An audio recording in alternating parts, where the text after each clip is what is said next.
And we are back for another episode of the Post Republic. It's the first day in October 2025. I'm Adrian here with my co-hosts Steve, Silas, and Tyler. And Tyler's got the rundown for us. Take it away. Okay. Congressional Democrats have officially shut down the federal government because Republicans refuse to fund Medicaid for illegal invaders. Former FBI Director James Comey has officially been indicted on federal charges for lying to Congress under oath. Secretary of the Department of War Pete Hegseth holds mandatory assembly of generals and officers to call them fat, woke, and lazy. Alleged assassin of Charlie Kirk, Tyler Robinson, has his second court appearance. Netflix boycott begins after a new show attempts to groom kids for transgenderism. Trump wins $24 million settlement in a lawsuit against YouTube for wrongful suspension following 2020 election. The Pope participates in a pagan ritual. And Zohran Mamdani joins The View to discuss how Scandinavian socialism is right for New York City. Trump announces Pfizer deal for drug price cuts and a $70 billion U.S. investment. And sadly, renowned primatologist Jane Goodall passes away at the age of 91. So, we got a full slate of stories here. What's the most important? Obviously, the shutdown. Everybody is talking about the shutdown. Mm-hmm. What does that actually mean? I don't know. Please explain it to me like I'm 5. It means the pork that people wanted wasn't approved by, certain people. So it causes like a divide. Democrats won't vote for it if their special item isn't in they call it the continued resolution, I believe, right? Yeah, continuing resolution. So basically, okay. Right after Trump got in, a month or two in, there was one of these, and they funded it till now.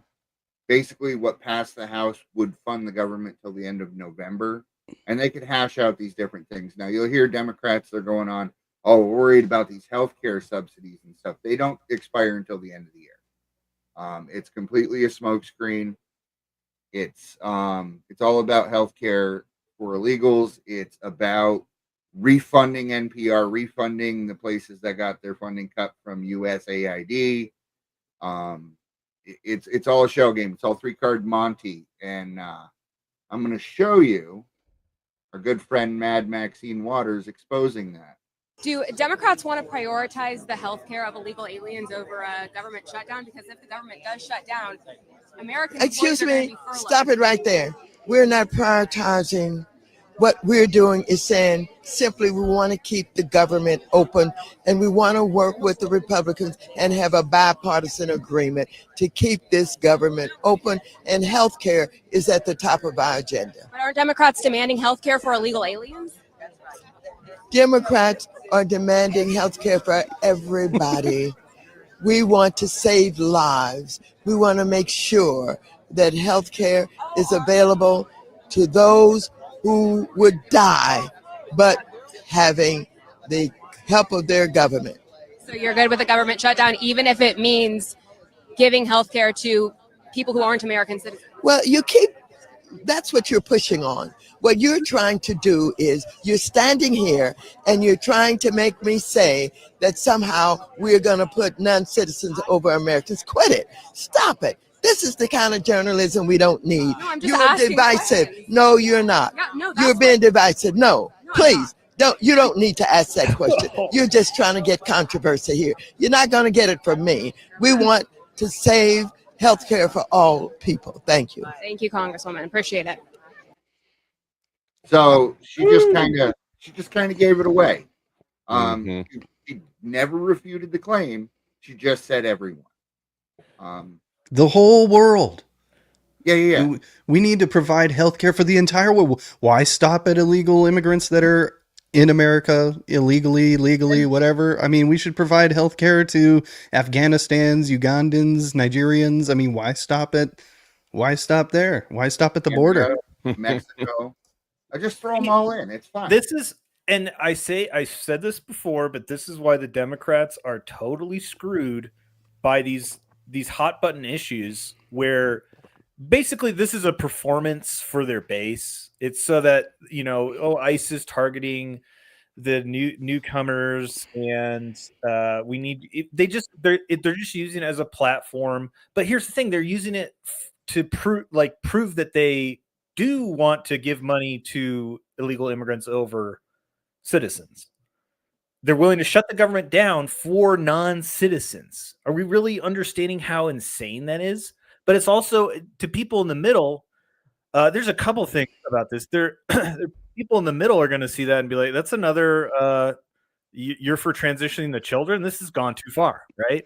But also plays into Trump because he's like, oh, you want to shut the government down? Well, I've been trying to get rid of a lot of you guys. So this is they don't have a card to play right now. It's like, we're going to shut the government down. And the Republicans are like, yeah, I mean, we'll figure it out eventually. But okay, we'll use this as an opportunity to save money if that's what you want to do. So I don't see how they have any cards to play.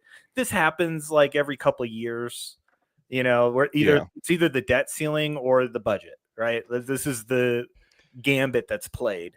So they're just using it as leverage, even though they don't have any. Again, this is totally going to backfire. It makes no sense. They look stupid. So I will point out that they're used to having a complete control over the media. I mean, even up until I would say about 2022, they had a monopoly. I mean, sure, Joe Rogan was on, but they tried canceling him. They tried turning him yellow during COVID, and that was kind of when people started to say, "Wait a minute, something isn't right here. Let's." They don't have the narrative control, so they keep saying the Republican. Nobody's calling it the Republican shutdown. Everybody's calling it the Schumer shutdown. And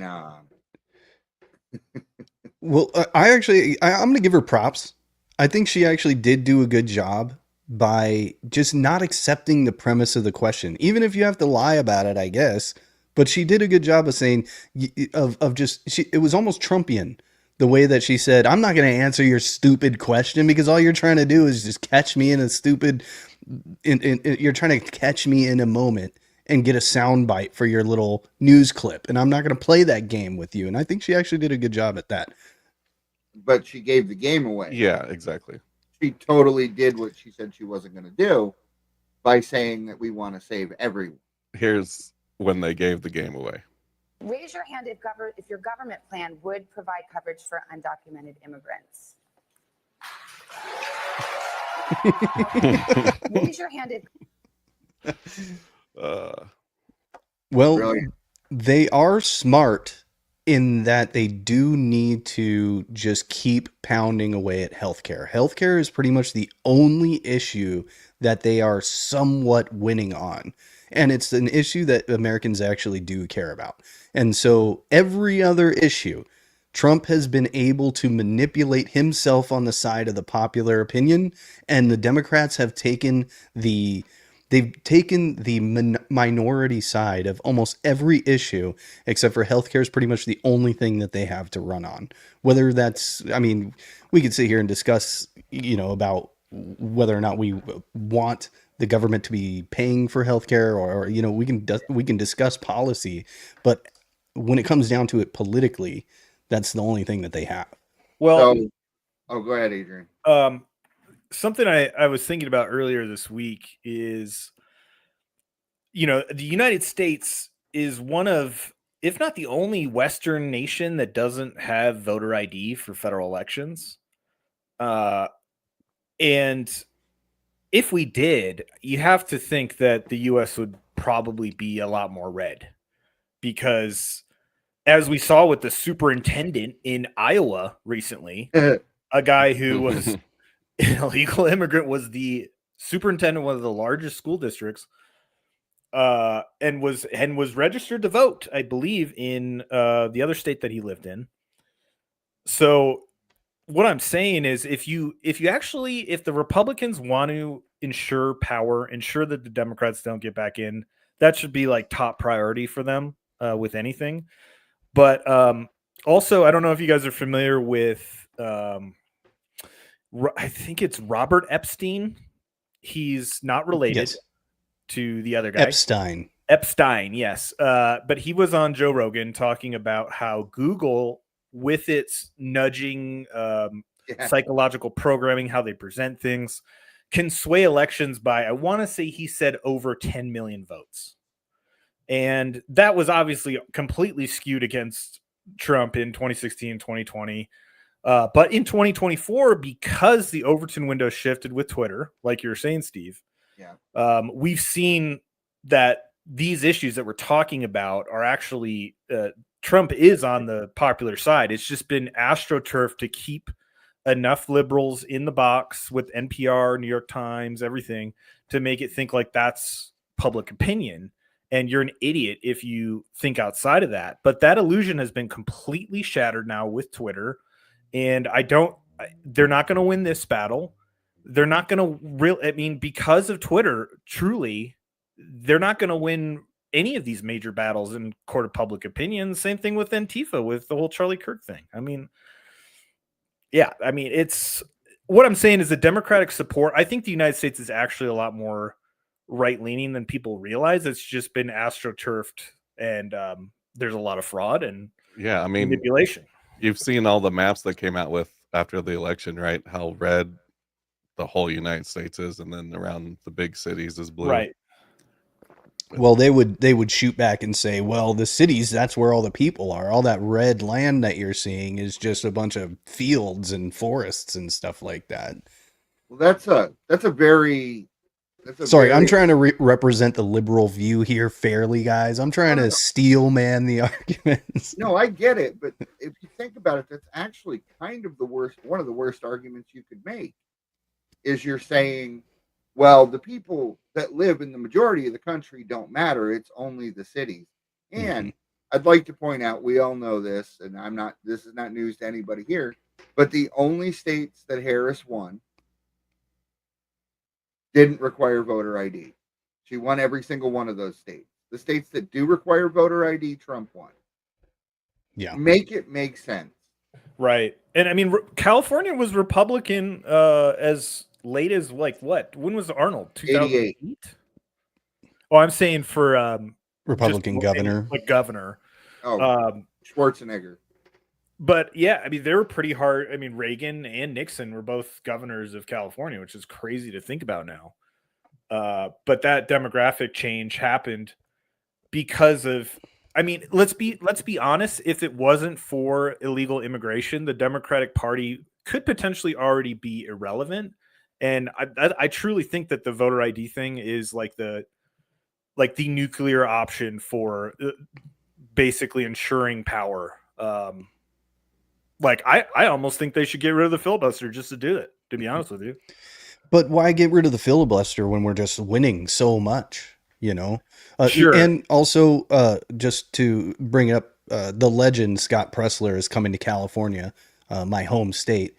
He's coming here after the elections in New Jersey, where he's working on over there. He's coming here to do some events and door knocking to get voter ID on the ballot here.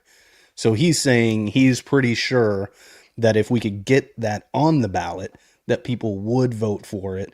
And that could be a huge game changer for not only California, but the country as a whole. If voter ID gets put on the ballot, it probably will pass unless there's shenanigans, which of course there will be.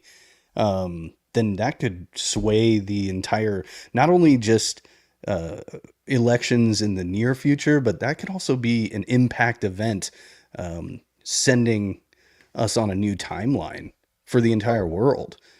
Because California controls so many electoral votes that, if you can actually crack California, you could save the world. So I wanted to ask you, Tyler, as someone who lives in California, you remember the 2024 election, they were counting votes, I think up until last week. They kept finding votes for Harris. It was the damnedest thing. So why is it when Gavin Newsom was recalled, that race was called that night? Exactly. Same number of voters. That race was called that night. They were still counting votes. I was being hyperbolic. I'm pretty sure they were counting votes right up till Inauguration Yeah. Well, For no reason. I'll answer your question, and the reason is because when you have a candidate who is the black face of white supremacy on the ballot, I mean, it is completely justified to rig an election. Yeah, okay. You're talking about Larry Elder.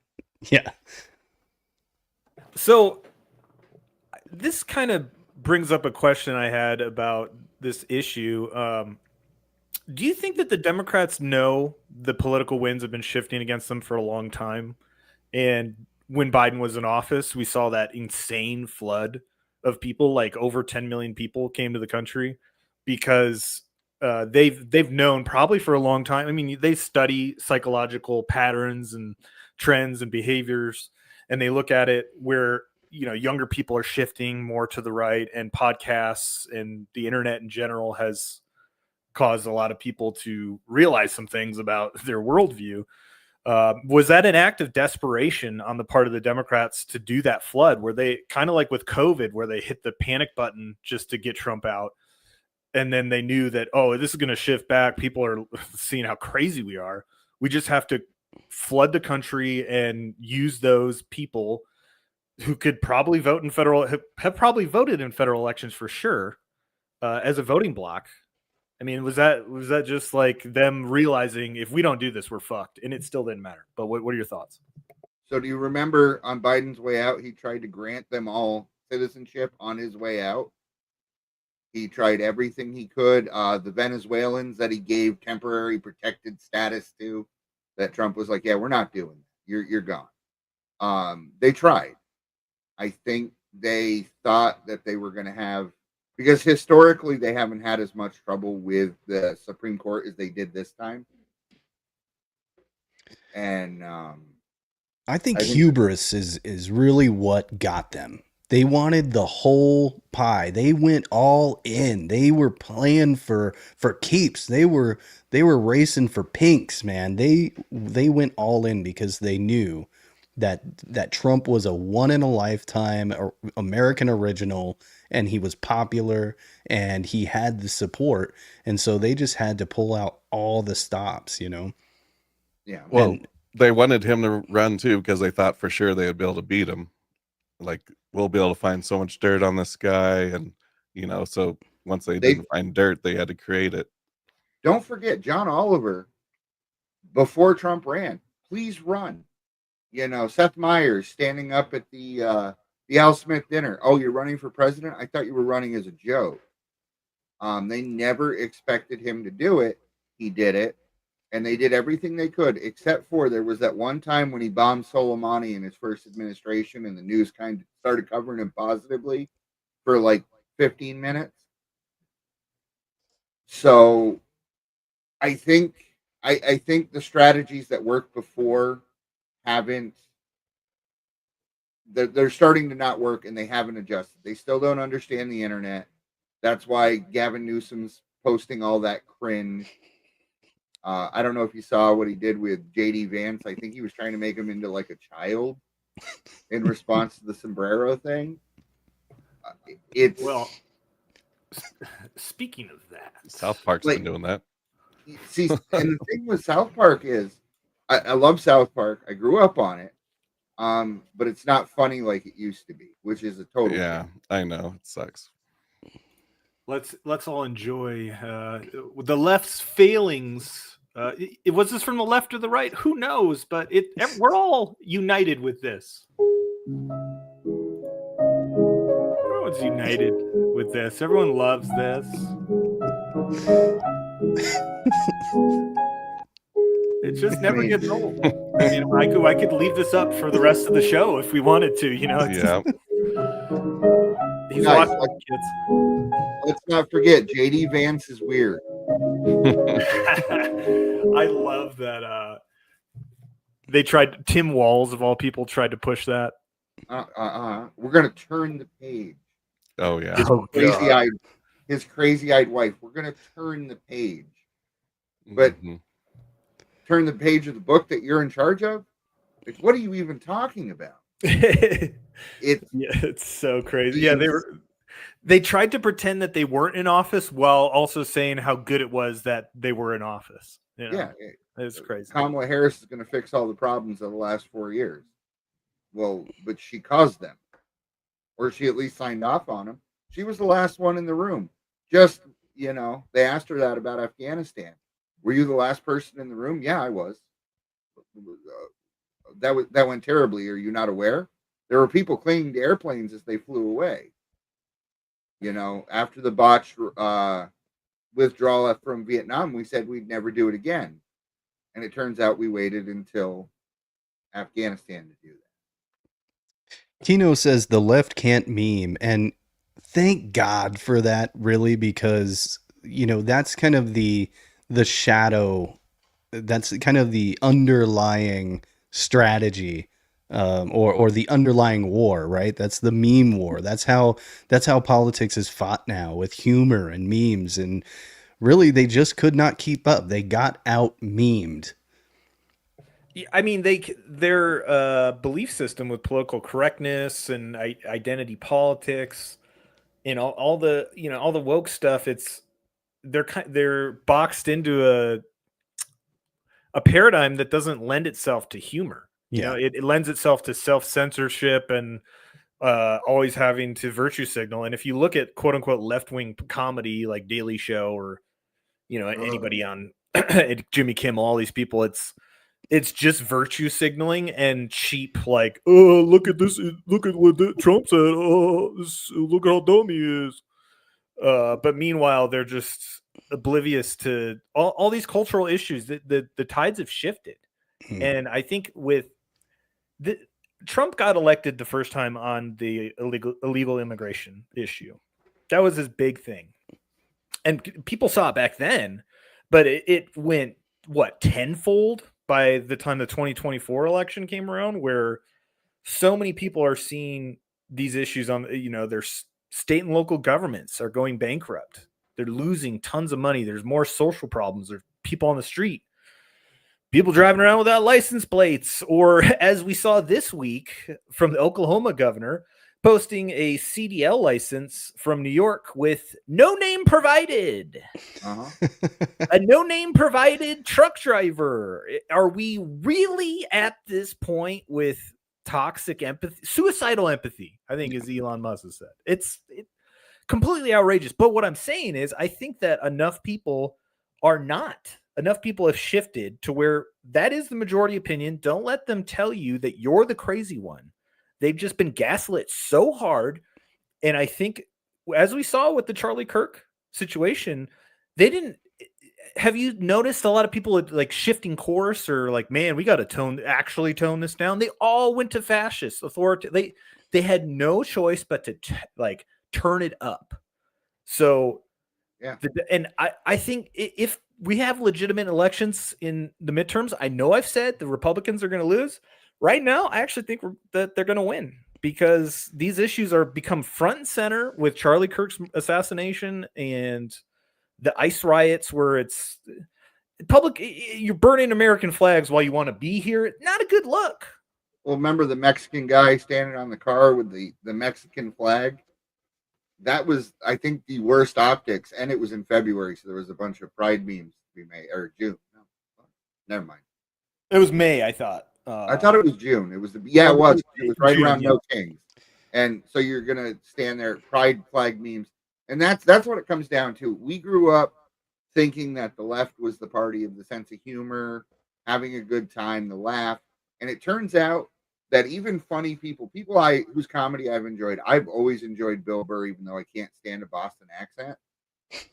He really steered into the leftist stuff, and people are fleeing away from him.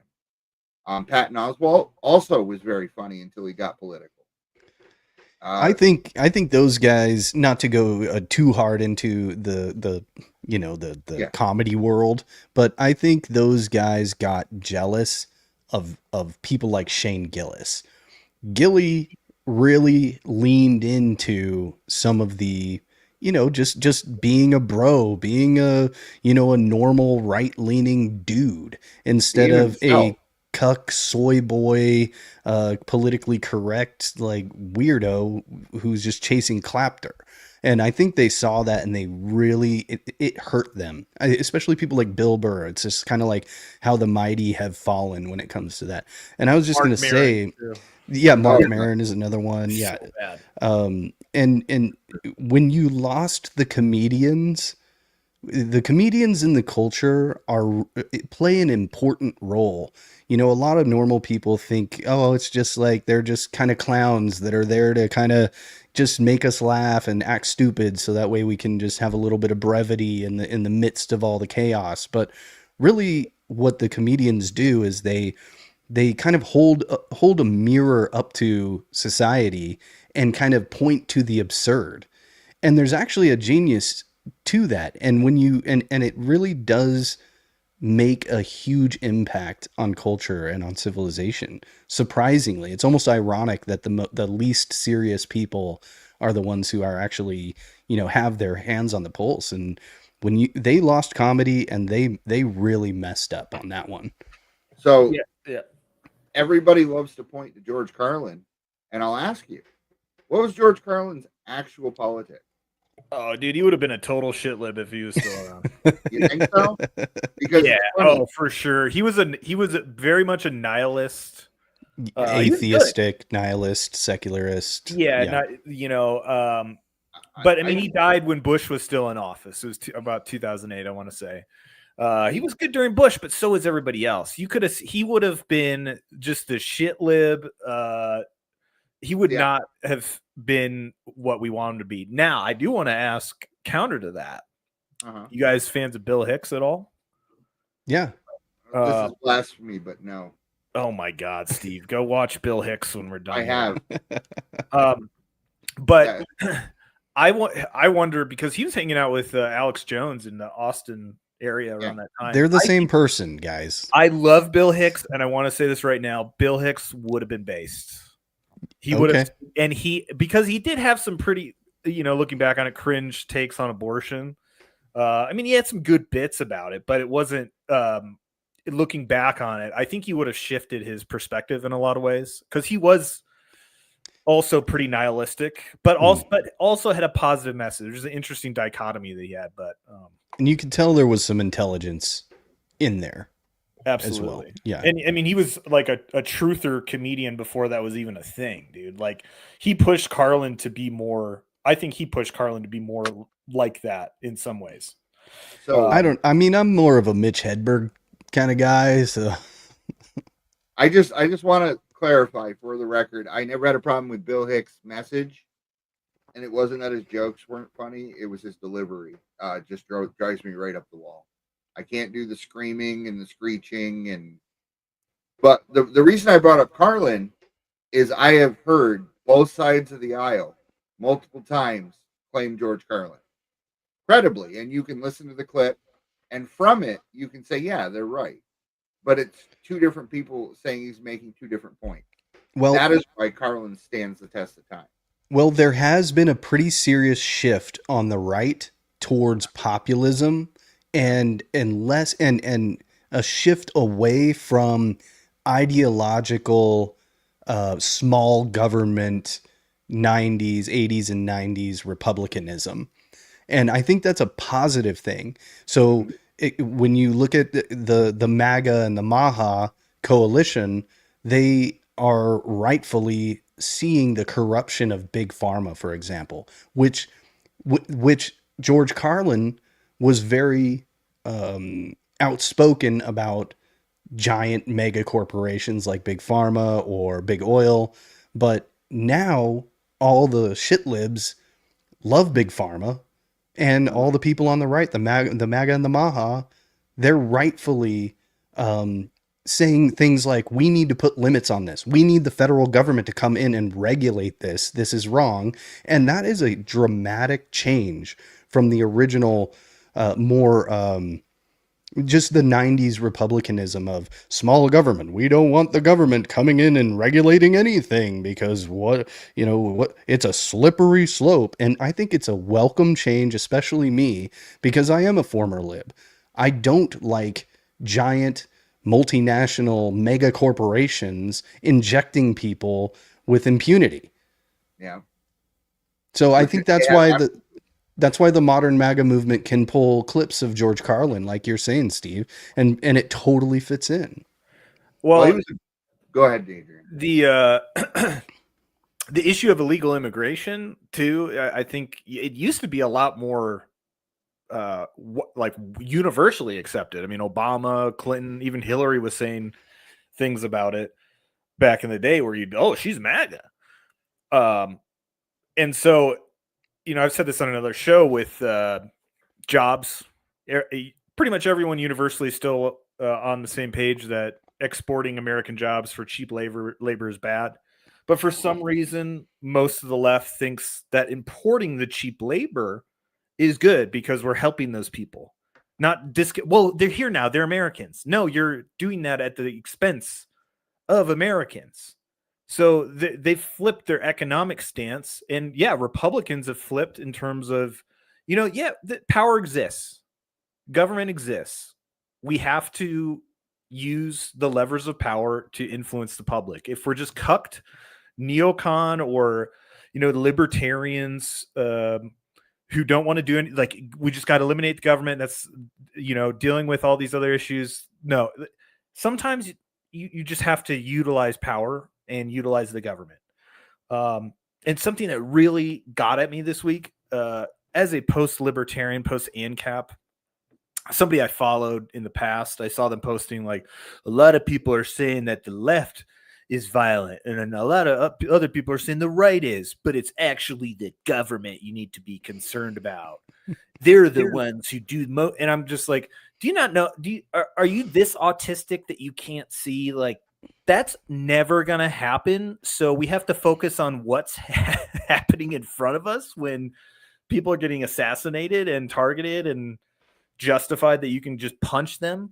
That, oh yeah, okay, government, blah blah blah, it's fake, but it also isn't, okay, and it exists and we can use it. So why are we going down this bullshit ANCAP line of thinking? I'm glad that the right is no longer cucked by those things. I want to ask you a question, Adrian, because so you're post-libertarian, essentially, is kind of like what you're labeling yourself as, and I know labels are kind of a weird, slippery thing, but my question is, would you, the previous Adrian, would you be against the idea of the federal government coming in and regulating something like big pharma? So like, it's all about like free markets, right? And whenever the federal government comes in, there's going to be bad unintended consequences. Yeah. Or how would your previous viewpoint it was almost like I was schizophrenic with some of this stuff where, you asked me that and I would have to bargain with myself, and I would come down on, well, if there was no regulation, then there could be, the answers could be provided and then people would have access to it, and in theory that kind of makes sense, but also we're not under those circumstances. So, if somewhat utopian thinking. Yeah. So we have corrupted, captured regulators. So if we're going to have those regulators, we should put somebody in there. But back then, you're absolutely right. So many of this stuff, if I define myself as an anarchist, and somebody's like, oh, but you want to use the government to enforce immigration law? Aren't nations fake? Isn't it all fake, right? And I'm Adrian. like, I think it's real. And that's why I just gave it up. So just real quick, speaking of political parties shifting, this is 2014. Comrade Sanders. Open borders. Oh, I love this. That's a Koch brothers proposal. The idea, of course, I mean, that's a right-wing proposal, which says essentially there is no United States. But it would make a lot of the global poor richer, wouldn't it? And it'd make everybody in America poor. Then you're doing away with the concept of a nation state. And I don't think there's any country in the world which believes in that. If you believe in a nation state or in a country called the United States or UK or Denmark or any other country, you have an obligation, in my view, to do everything we can to help poor people. What right-wing people in this country would love is an open border policy. Bring in all kinds of people who work for $2 or $3 an hour. That would be great for them. I don't believe in that. I think we have to raise wages in this country. I think we have to do everything that we can to create the millions of jobs. Open borders. Based. Yeah. You know, even a blind squirrel finds a nut occasionally. Mm-hmm. Yeah. But I mean that's 2014. That's 11 years ago. This is 2 years before Trump got won on immigration, and 6 years before they started flooding us.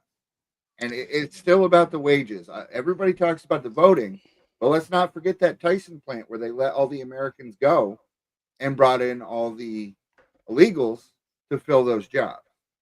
Mm. Yeah, the liberals are advocating for the corporations. This Absolutely. is where we're at. Mm-hmm. They're advocating for cheaper labor. They say, oh, it's jobs that Americans won't do. And they don't realize they're eliminating. I mean, I think about this, especially with the fruit. Who's going to pick the fruit? If you actually enforced an immigration law, then you could get high schoolers and college kids to start their own fruit picking business, hire their friends, charge a decent rate. Yeah, maybe you pay another 50 cents for the apple, right? Okay, maybe that's true, but you're creating an entire economy based on getting rid of exploited labor. I mean, this is what we did when we freed the slaves, right? Who picked the cotton after the slaves? It might have still been the slaves under different circumstances, but there you go. I mean, we're admitting that these economic slavery, debt slavery exists. And by bringing in cheaper people to do the job, you're taking away from Americans. It's just a fact. And just Bernie, real quick, I'm from a place that has a lot of apple orchards, and what they do is they have a government sanctioned program where they bring in people from Jamaica, but it's sanctioned by the government. They get paid a wage, in theory, and that's an avenue that's just not explored at all. Like, if you want to bring in a foreign worker to do something, make it a legal program. They don't have to be here illegally. I think that's the sticky wicket. Like, if you want to give people opportunity, that is perfectly fine. I am fine with that. You bring in people, you give them an opportunity. Under the law, we know who they are, where they're at. That's fine. But when we don't know who's here, that's where the problems start. Well, I guess I'd push back on that. I think I generally, if it's absolutely essential, like with the H-1B issue, if it's truly a job that cannot be filled and this is going to have serious economic consequences, then I think in limited amounts, I'm in favor of that. But in general, I think if we prioritized, like I said, creating so many high schoolers and college kids are making nothing. Like, you could, encourage entrepreneurship through all these things. Same thing with landscaping. It's a very easy business to get into, or, just general construction businesses. I mean, you still have to learn a trade, obviously, but there's so many opportunities that open up when you actually enforce and prioritize your citizens over illegal immigration. Well, and they say that, but those are low-paying jobs, and the reason why they're low-paying jobs is because of the immigration. Right? Yeah.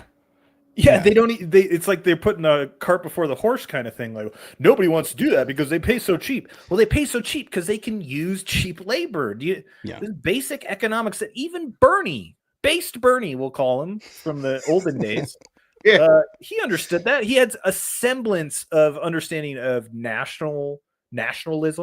And that's a dirty word.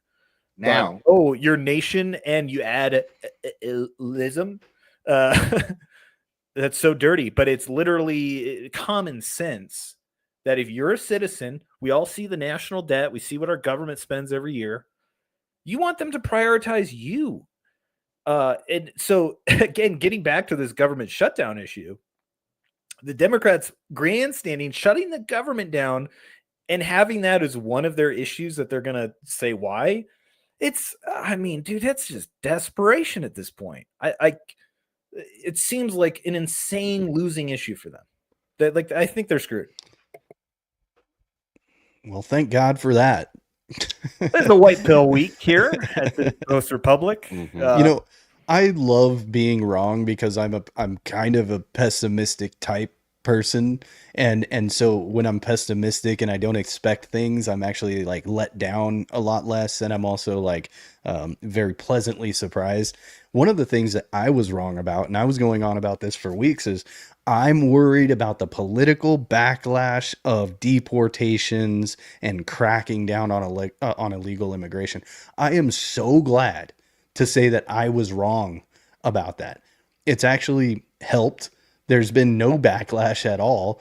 And we've seen the largest deportation program probably in the entire history of the country.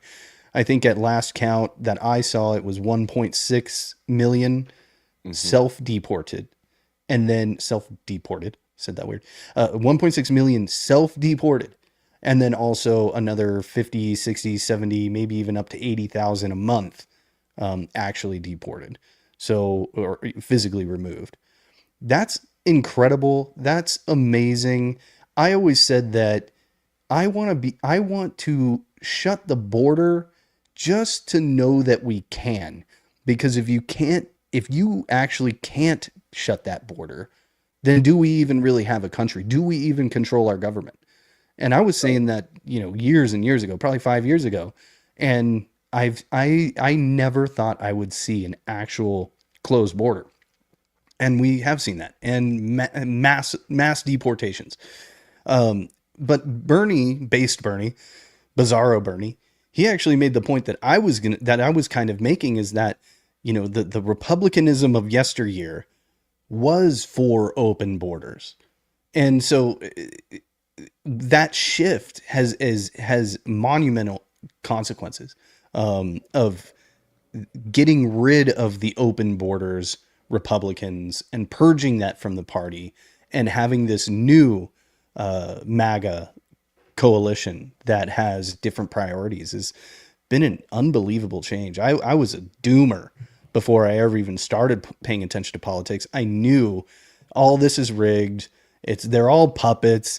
It's all just a theater. There's no way they would actually let us choose our leaders and stuff. And then with Trump's election,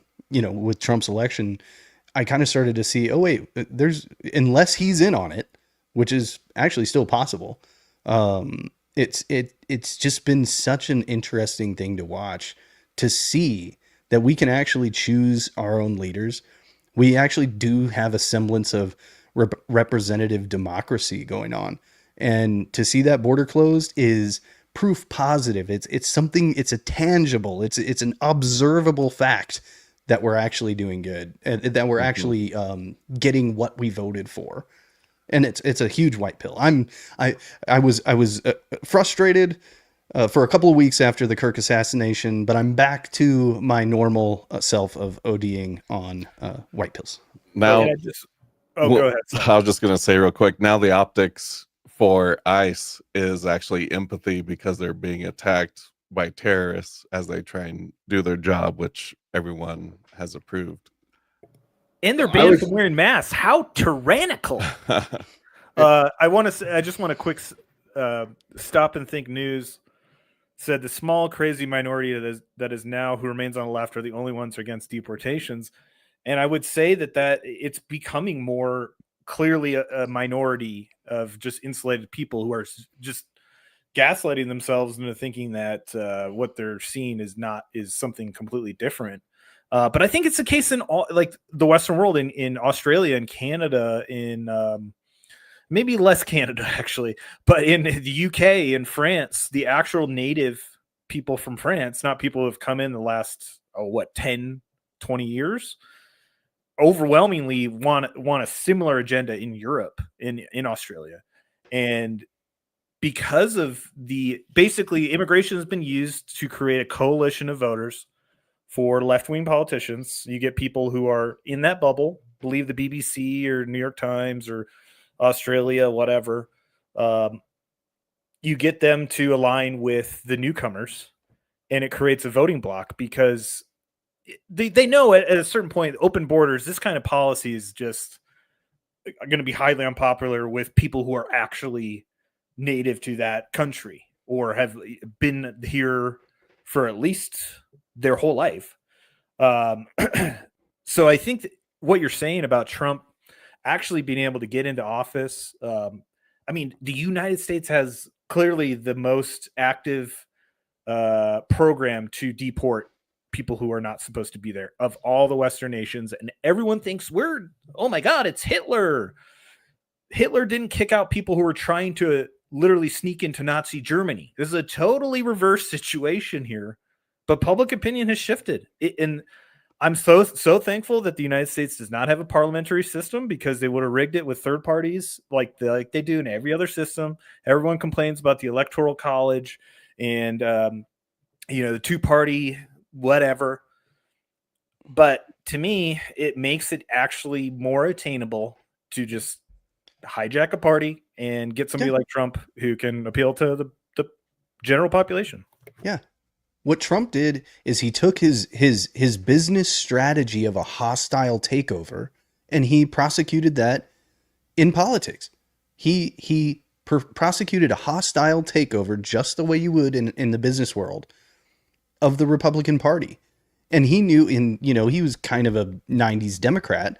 He could have very easily, well, maybe not easily, he could have gone the other way and did the hostile takeover of the Democrat Party. Exactly. And I think he knew that, and he saw it, and he decided to use the Republican Party as a vehicle for right-leaning common sense populism. The last more of a rebranding, I would say, rather than a hostile takeover. Well, that's true. Party, but say that again, Steve. Sorry, I didn't hear you. He shifted the party. He didn't, he won hearts, he won minds. We still have Lindsey Graham's, we still have Mitch McConnell's, we still have that element left to a very small degree. Look at little crying Adam Kinzinger. He's not really doing too much anymore. We've expelled a lot of that nonsense. The Kinzingers, the Liz Cheney's, her primary's probably one of my favorite memories. What was the number? It was like 67 points or something that she lost by. Yes, and it's like beautiful. A historic number for an incumbent. But to somebody who had never run for office before, I'm pretty sure. Hagerman.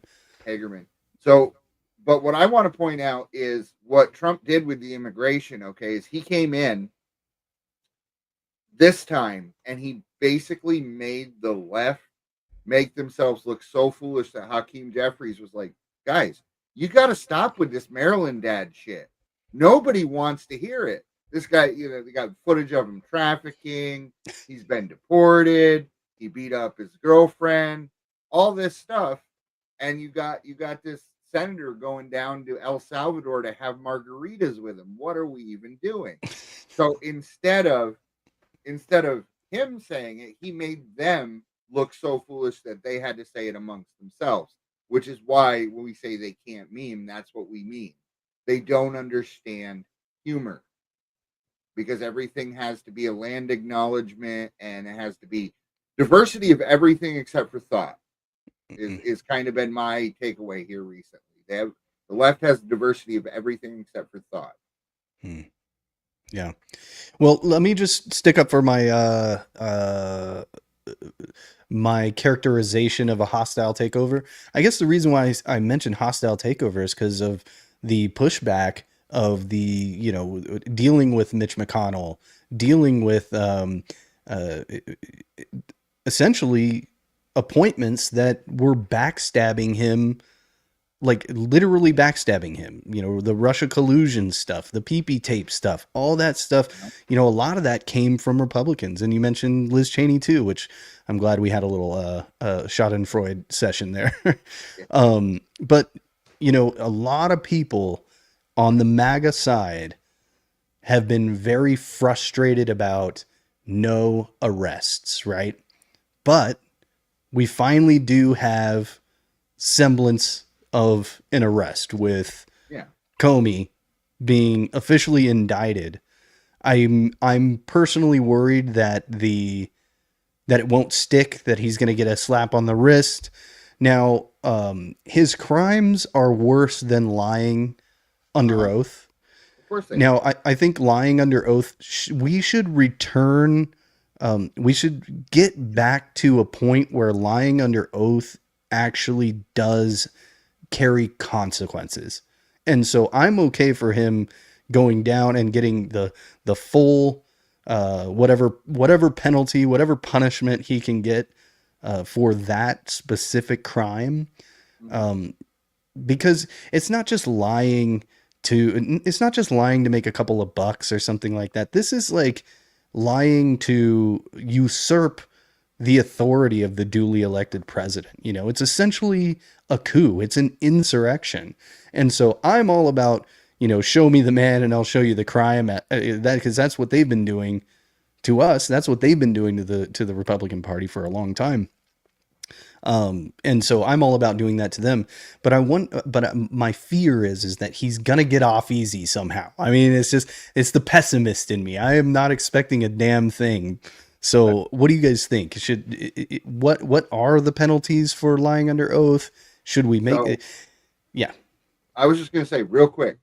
First of all, did you guys know that there is no penalty for a representative to lie on the news, to go out and just fabricate things? I think that right there needs to be beyond a censure. Okay, a censure is one thing. We all know Adam Schiff in his freaking tiny little head was censured for saying that he had definitive proof of something that didn't happen. That should be prosecutable because he ran on that, he fundraised off that, and he used that to damage the agenda that was going on. Now, as far as yeah, I saw that. Cam Higbee was assaulted, had to mace some person. Stop and Think News said that. I don't know if you guys saw that video of he basically started a riot when he went to HBCU set up on campus. And within 10 minutes, there was like a crowd antagonizing, and he got basically chased off campus. But it was pretty crazy anyway. And Crowder's back with his not prove me wrong. What is it? Change my mind segment. Dude, I mean, starting with the left is violent, change my mind. Pretty good. I'm not a huge Crowder fan, but I like those. I think he's very good at debate, actually. I think I get the sentiment. You don't want to be, scared to do what Charlie Kirk did. I think if that's what you want to do, like Cam Higbee or anybody else, Steven Crowder, fine. But it's a good stunt, but on some level, it's like the debate's over. It ended the debate when Charlie Kirk died. In terms of here's a light. Stop. Oh, stop, stupid. Oh, this is something else.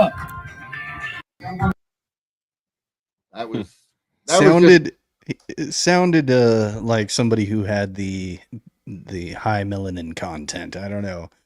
Yeah, no, it was.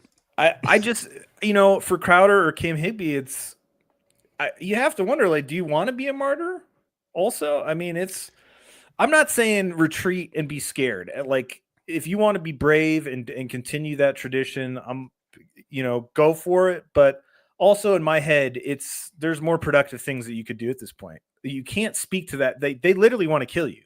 Yeah. The Charlie Kirk assassination, it created. So during COVID, there was the mass formation psychosis. Robert Malone talked about it. Matthias Desmond actually made it the thing. But after Charlie Kirk, we kind of witnessed like a mass demonic possession formation. And people haven't shifted from that. So they still, God forbid, if somebody else actually gets assaulted or shot or killed, maybe they'll be a little more careful because a lot of people got canceled. But if you ask them, similar to everything else, there'll still be plenty of people cheering it on. So when these guys are going out in public trying to debate, you're dealing with the mass demonic possession. I know that's cliche. I mean, it's hard. We often say like it's demons, but truly, can you find a better description of seeing thousands and thousands of people cheering on a death just because they didn't like his views? Like, how do you not see it any other way? And just as an aside, where you're at the Post Republic, we like to fight against demonic possession, and that's what's kind of going on up in Canada. In years, Jonathan Bédard, Eric Leblanc, and Justin Maheu have been waiting to become parents Can you guys hear together. It? I can't hear it. Something that officially happened yesterday. She's perfect, of course. Like she's curious, she's energetic, she loves to play, she loves to jump, she loves to dance. They adopted their 3-year-old through Quebec's Youth Protection Services, but first had to be approved as foster parents, something that required a lot of work and open. I don't know how long of that we can stomach, but that's what's going on in this world of ours. It's bad enough they're giving kids to Canadians, but I mean, the 3 of them and 3 dudes. Yeah, I think any response to this might be a Fed post at that certain level. I mean, it's so crazy that that's going on. I'm speechless. I want to do a hate crime. So the Netflix remake of 3 Men and a Little Lady stinks. I'm just putting that out there. I like Steve Guttenberg better. Well, at least it was a little girl, guys. Yeah, that tends to not go well as well. As you stray away from, I think traditional values are traditional for a reason. I mean, consenting adults are free to do whatever consenting adults want to do. But traditional... Nope. I want bedroom police. I want an actual militia going door to door to make sure that butt sex isn't happening, okay? Listen, that's a slippery slope, and I mean that as a double entendre. Oh. But when you start, the further you get away from traditional values, it's kind of germane to the immigration discussion we were having earlier, because as I was coming up, it was always, we're the melting pot. Everybody brings a piece of their culture and brings it here. And then we combine it to get what is American culture. Because that's one of the most common criticisms I hear is America has no culture. And I'm like, really? Because have you had a cheeseburger? Have you had, pizza? I mean, yeah, they say it's Italian, but pizza, as everybody knows it, is Detroit style, Chicago style, New York style. There's no, Barcelona style pizza. Well, the melting pot idea is, to me, in some ways a misnomer. You need to keep a coherent culture and then, incorporate things that are good, different food styles or music or different aspects of culture. But if you have the problem with what we've seen with the melting pot, which to be honest, I think that term has been kind of weaponized into thinking that America is literally anyone who wants to come here can be an American. And to some extent that if they assimilate, that's easier. But as we've seen, if you bring in large amounts of people from a certain part of the world, often they'll just create enclaves like we see in Dearborn, we see it in Minneapolis, where it's not a melting pot at all. It's like a totally separate dish. Like they're not even in the pot. They got their own pot going. So we're at that point where if you lose sight of what it means to be an American truly, and those values and beliefs that are influenced by culture and religion and heritage and all that, you basically, then it becomes, because it's not a melting pot, right? Like you can't mix, just as a food analogy, you can't mix Indian food, Somalian food, Italian food, French food into one pot and then it tastes good. Then it starts to taste bad because there's too many flavors. They conflict with each other because they're totally different. You don't want to make the same dish with that, right? So I know we're kind of getting into like what it means to be an American, but you have to keep that in mind. If you have a nation, there has to be that shared identity. Absolutely. And if you don't assimilate to those values, at the very least, then it'll get lost, it'll get muddied, and it'll get divided to where it's easier to control. Well, I think a lot of people, especially especially people who don't really look beyond what they're told.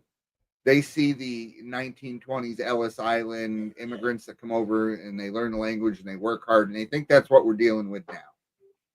And it is absolutely not what we're dealing with. We're not dealing with people who want to come here. What was his name? He was in Ohio. The Venezuelan guy who was flexing his money on TikTok. Oh, was he in Ohio? Shoot. I do remember that guy. He got deported, right? He didn't get deported until Trump got in, but he got arrested last year and they held him. But he had his wife and his girlfriend. He was telling people, Lionel Moreno, he was telling people to squat in houses and he was flexing with stacks of $100 bills that he doesn't have to work for. We have to work like slaves. See, that right there, that's going to cause friction no matter what. When you're struggling to pay for your eggs and your kids are going to school and they're getting taught all kinds of nonsense and they're coming home and they're looking at you like an adversary because their pink-haired teacher said that anyone who supports something that isn't what they support is evil. And then you open up your phone and you see this freaking knucklehead with his big nostrils trying to tell you that you're the slave. No, homie, don't play that. And that, I think, was a major turning point, and it really kind of pushed us to where we are now. What they wanted to use to demoralize us ended up strengthening people's resolve and waking a lot of us up. Well, it had to. I mean, as the weak men create hard times create strong men. You know, I think culturally the left's, so much of the left's ethos is based around demoralizing Americans, for being a man, for being white, for being Christian, for being anything that's quote unquote normal or the norm of that nation. And for generations, they made it cool with culture. You know, it was cool to only focus on the bad parts, to the oikophobia phase that we've been in, where that's the cultural norm. And so we reached a breaking point, I think, and Trump was a huge part of that, where people were tired of the demoralization campaigns where they're actually saying, no, I'm proud to be who I am, where I'm from, what I believe. We can talk about the bad stuff, but also there is plenty of good stuff that we should be proud of. And it's not wrong, even though pride may be a sin in that way, to feel a sense of not just something other than shame for once. And so I think what we've seen with what we talk about with Shane Gillis, Kill Tony, podcasts, people just making it cool again to say, no, actually, I love where I'm from, who I am. America's got a lot of issues, and I also want to fix that. But at the same time, this is great. We are great, you know, and it's okay to say that. It's like you're not even allowed to say that. If you're on the left, to say like, I love America, you're not even allowed to really feel that. It's guilt. So the make America great again. When was it ever great? That's the line. And people reached a breaking point, a turning point, as you will, where they were done and they were ready to actually not feel demoralized. And this is what we've been in a process of for a long time now. And it's only accelerating in my eyes. I don't think it's not going to continue. The tides have turned. Their games of playing that, it's that they got to try a different game. They got to pretend to be MAGA at this point. That's what Newsom's doing on his account. So really quick, speaking of that, I think a lot of people, they get bad information about history and lineage, and they don't know their own identity. And this is a great example of this. If you've seen this, I apologize, and I apologize for making you look at it. Yeah, I guess it's a fact of life that this is how some people made their living. Sunny Hostin, who I think is truly the nastiest woman on television and a genuine racist and not that bright, despite her law degree and everything else. She found out a little bit, you know, these TV shows where they tell you a little bit about your family history and your ancestry. She found out some stuff about her ancestors that, well, take a look. Wow. I'm a little bit in shock. I just always thought of myself as Puerto Rican, half Puerto Rican. I didn't think I was, my family was originally from Spain and slaveholders. Yeah. So how are you feeling, my friend? I think it's actually pretty interesting that my husband and I have shared roots. Yeah. So I do appreciate that. And I think it's great for our children. Wait, is she married to a white man? Yeah. Yes, she is. Oh, just like Don Lemon. Okay. They all are. Don Lemon, AOC. But that was the point I wanted to show, is people are so out of touch and so ingrained with this victim culture that they think that just because you can't hold up a color chart to someone to determine who they are. And that's the reverse of what you normally see. Right. She, based her whole identity around I'm better than you because I never owned, no one in my family owned slaves. You won't hear her talk about it, but you just saw her admit that she knows. But she'll still go on TV and talk about white supremacy. Guys, neo-Nazis died in the 80s. It's not a thing. You really got to let it go. They're trying hard to bring it back. I think it's becoming more of a thing, but that's a different topic. What were you going to say, Silas? Yeah, go Silas. I was just going to bring it back around to Comey. I'll feel proud, more proud, I'd say, of being an American once I see actual arrests, not just indictments and not just the fluff, but I see a pattern forward of everyone who lied to Congress could be kind of low-hanging fruit as far as the evidence goes and can start to pull them in. And then seditious behavior or seditious conspiracy could be proven once they have enough time to gather the solid evidence. So it might be a route that they're kind of getting the low-hanging fruit and gathering evidence for the bigger charges. So fun story. If you're unaware, perjury, lying to Congress has a statute of limitations. Treason does not. Yeah, I think that's why Comey got brought in a little earlier, right? And he didn't have the pardon. They're testing the waters to see how this goes before because I think one of the left's biggest mistakes was the mugshot, was because it made him a martyr. And everybody's screaming for arrests. I want to see this guy perp walk. Do you really want to make him a martyr? Do you want to make him a martyr on a case he gets off on?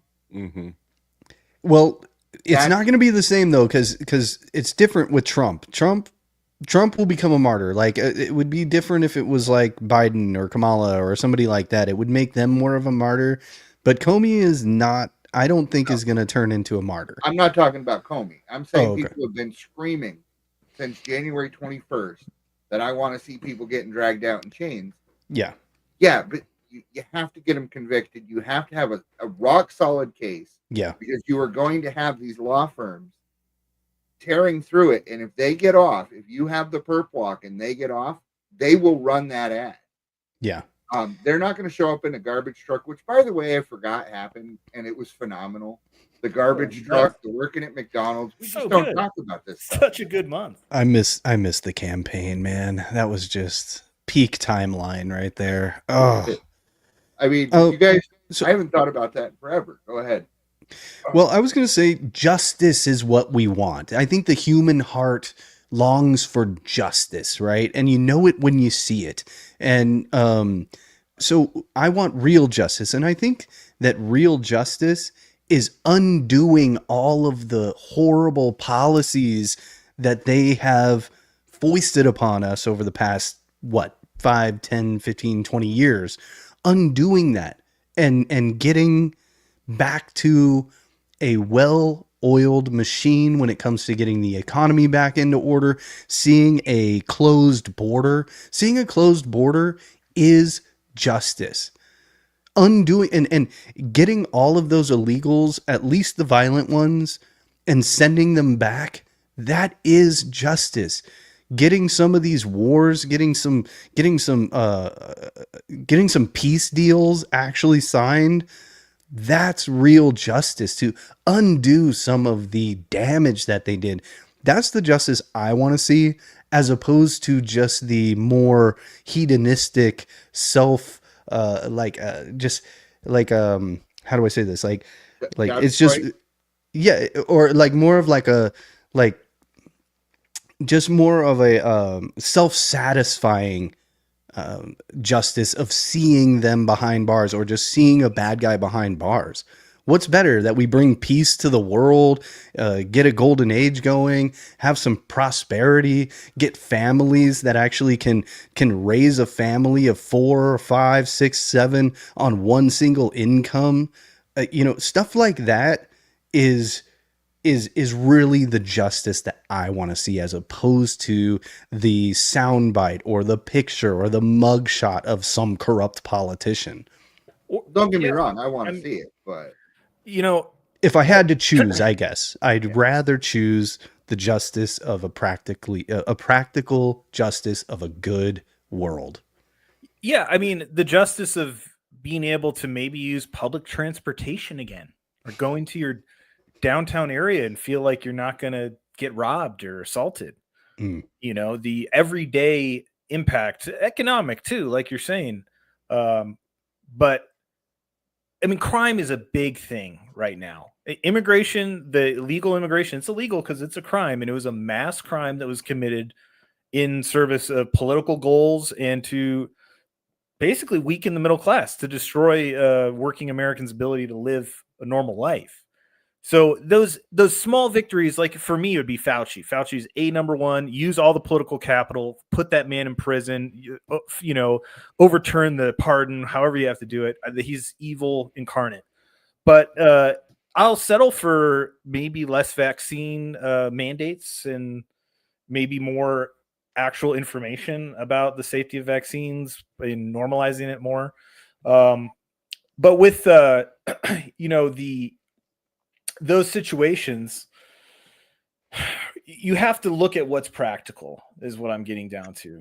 And I had something else I was going to say, but go ahead. I want cheap gas. I want less wars. I want a strong military. I don't want, I want to ban transgenderism. I want to destroy the leftist ideology in the cultural arena. I want to be able to send my kids to school without having a vaccine schedule that has 50 different vaccines. And if you don't have them, you can't send them to school. And if you can't send them to school, then the CPS can knock at your door and possibly take away your kids. I want to live in a country where I don't have to be afraid of my government taking away my kids because they don't have the proper vaccines. I want to be able to live in a safe world. I want to be able to, like you said, Adrian, I want to be able to ride public transportation. I want to be able to walk down my street without thinking, oh God, do I need to get strapped up? Do I need to conceal and carry? Those are the things that I want. Yes, it would be nice to see Fauci. And I agree with you, Adrian. I think that's probably at the top of my list. I would love to see Obama behind bars. I mean, that really would be just a good birthday present. Let's just put it that way. It's funny to think about, but it's never going to happen. Never say never, Steve. I'm a dreamer. Okay, yeah. I'm an idealist. So nobody is going to get into office in El Salvador again running on doing the opposite of what Bukele did, because it worked so well. If Trump is allowed to Bukele America to some extent and actually clean up the crime and clean up the immigration issue that affects every aspect of our lives, they can't. It's really hard to undo that. It's going to be hard. If Newsom's willing to do it, he'll open up the borders and just executive order them, and this is the final stand. I almost feel that way, how it's going. Like, they need to do whatever is possible to not let them get back in, because they'll USAID ICE. You know what I mean? They'll demolish ICE and hamper it at every turn. But at the same time, politically, you're just hoping and praying that you're able to make all those illegal immigrant citizens, because it's going to look terrible. And anyone that ran after Bukele, I guess unless they held El Salvador hostage and said, "I'm a dictator and we're going to bring the crime back." I mean, how are you going to sell that at that point in an actual quote unquote democracy?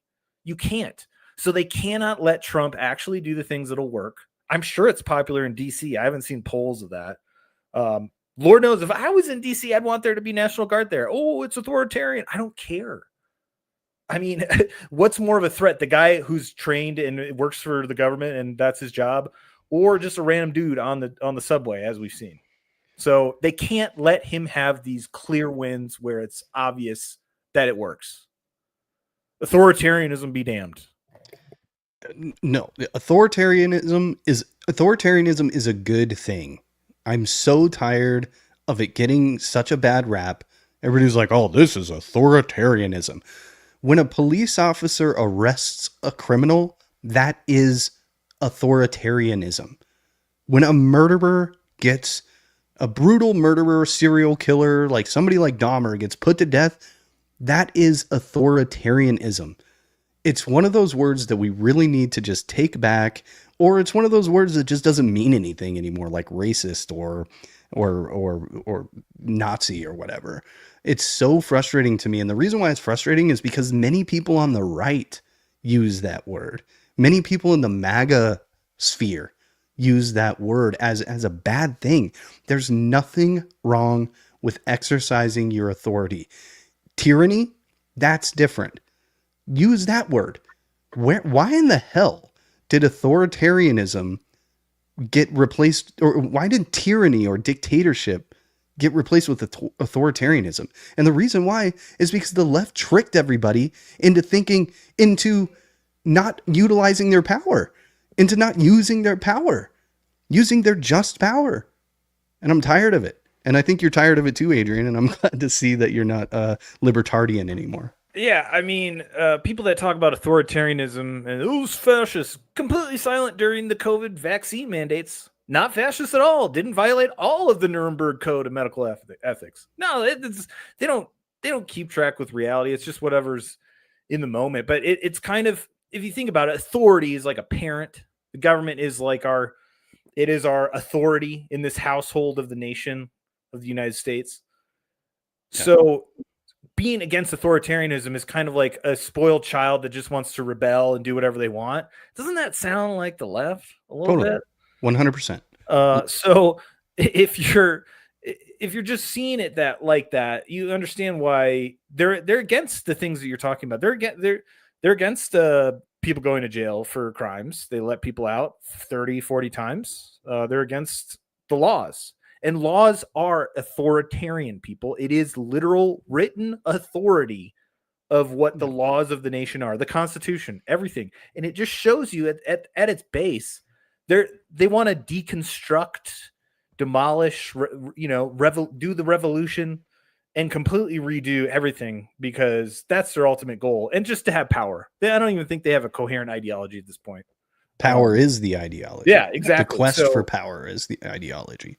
Authoritarianism, you're absolutely right. It is a meaningless word and is also insane because I don't think you're anarchists, are you? You're not against all authority. So yeah, stop using it. It's not even a valid criticism. And you know, I did a little bit of research on this. You know who didn't use the word authoritarian? The founding fathers of this country. The damn word does not take. It is nowhere to be found in any of our founding documents. Because they understood that authority and authoritarianism, that's just normal. It's not inherently evil. I think I use that term, that phrase a lot, inherently evil. So like, I'll say something like authoritarianism isn't inherently evil. Now, what they've done is they've convinced everybody that something is inherently evil when it's just a thing. It's how you use it. It's the application of the authority that is the bad thing, right? It's either good or bad how you use it. And they trick everybody into thinking that authority, using your authority is a bad thing. Now, I can link this to the atheists. I wanted to make this point is that because you were talking about, Adrian, that it's all of leftism is really, or liberalism or whatever the hell you want to call it at this point. It really boils down to fuck you, dad. That's really what it is. They hate any sort of authority that's over them. And so Smash the eighth, patriarchy. yeah, smash the patriarchy. Yeah, exactly. Overthrow the government, revolution, so a perpetual revolution. So the new atheists, which would be like Richard Dawkins, Christopher Hitchens, Sam Harris, Daniel Dennett, that crew, what they would often use is something called the genetic fallacy. And the genetic fallacy essentially says, you only believe what you believe, or, well, they actually would violate the genetic fallacy in saying that you only believe what you believe because of where you're born and how you were raised. And that's actually violating the genetic fallacy, because you don't show that a belief is false based on how you came to believe it. It's whether or not that belief is true or not. And so, but what happens is that it becomes whatever my parents believed. I can't believe whatever my parents believed because I'm just being raised to believe that. So I have to overthrow whatever my parents believed. So traditional values go out the window, because whatever your parents believe can't be true, because that's why you believe it, is because they forced you to believe it. When really you should just evaluate what they believe based off of your own reason and based off of your own research. So it's a part of the reason why, and I think this links into like communist revolutions and stuff like that as well. It's a presuppositional bias against whatever your parents believe. Sorry, I killed the conversation. No, you didn't kill it at all. We were talking about words. You're talking about authoritarianism and racism, and words have power. I'm not gonna get into chaos magic or anything like that, but words have power, because when you shift the definition of a word in people's minds, you can control their minds with the power of words. So they've shifted authoritarianism. They've shifted fascist.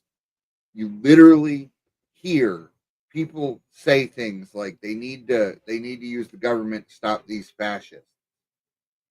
What? Do you not understand what you don't know what these words mean?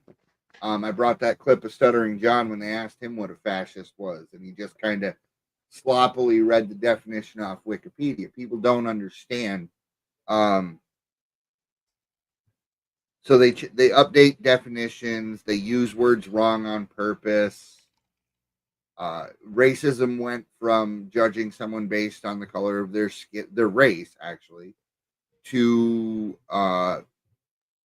this convoluted people in power, and then that got tested when the South African refugees got brought in, and everybody's like, well, that's not happening, and they showed them footage of it.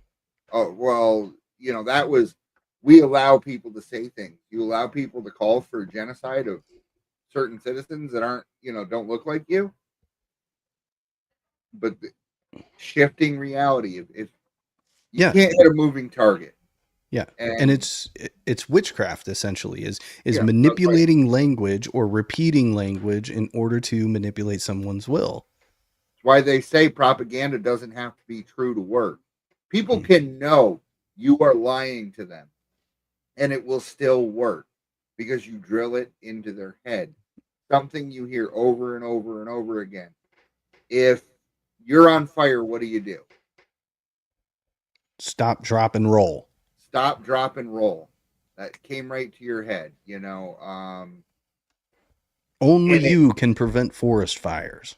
Absolutely. Did Dare have a motto? I don't think it did. Just say no. Yeah, just say no. This is your brain on drugs. Yeah. It's essentially marketing. Marketing is essentially witchcraft, and I think there's but I look at like what Trump has done. Like Silas, you mentioned the rebranding and the marketing prowess of Trump, and that's kind of the application. Like word magic isn't inherently evil; it's the application of it, right? And so there is a white magic of using that for using branding and using marketing and using slogans like "Make America Great Again." I mean, that's everybody knows what that phrase is. So there are good aspects to word magic, I guess. Like, it can be used for good or evil. But like Wikipedia, we all know is compromised. I know a lot of people are excited about Grokpedia. I will not be joining them because Grok will tell you that the ADL, the Southern Poverty Law Center, the New York Times, the Washington Post, these are reliable sources. Well, you're basically doing the same thing that Wikipedia is now. These things have to be vetted, lest we forget that the Russiagate hoax was ran through all these places. The New York Times won Pulitzer Prizes off it, journalism based on that. They're not returning those. The authors of those columns will still claim those Pulitzer Prizes, even though it was completely fabricated and based on nothing. So, we have to reclaim the language. And unfortunately, I don't know if you guys are familiar with modern lingo, but they say things like Riz. And by the way, it means charisma if you're unaware. I did not know that. Delulu means you're delusional. You can't really work with these words because they're nonsense. It's a bad spoonful of alphabet soup. It's not anything that means anything. Those were added to the dictionary this year, by the way, if you're not aware. No. Riz was added to the dictionary? Yeah, I know Delulu was. There's a list of really stupid words that they added. And they're like, oh, they're completely changing. I remember the first word they did it with. It was bling.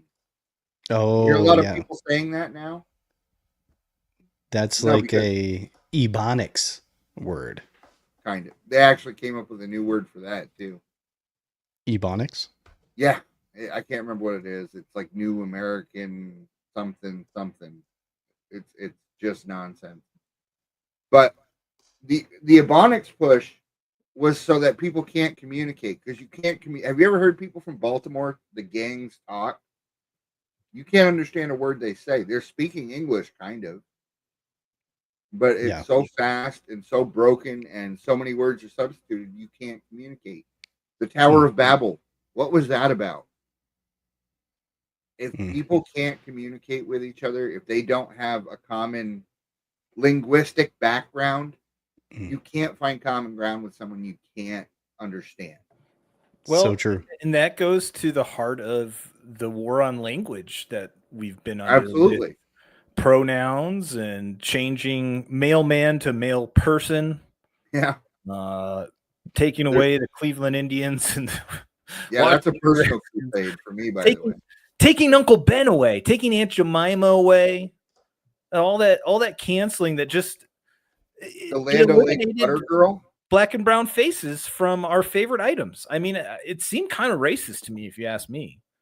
By the way, Aunt Jemima was a real person. It wasn't some corporate nonsense. She was a real person. Was Uncle Ben too?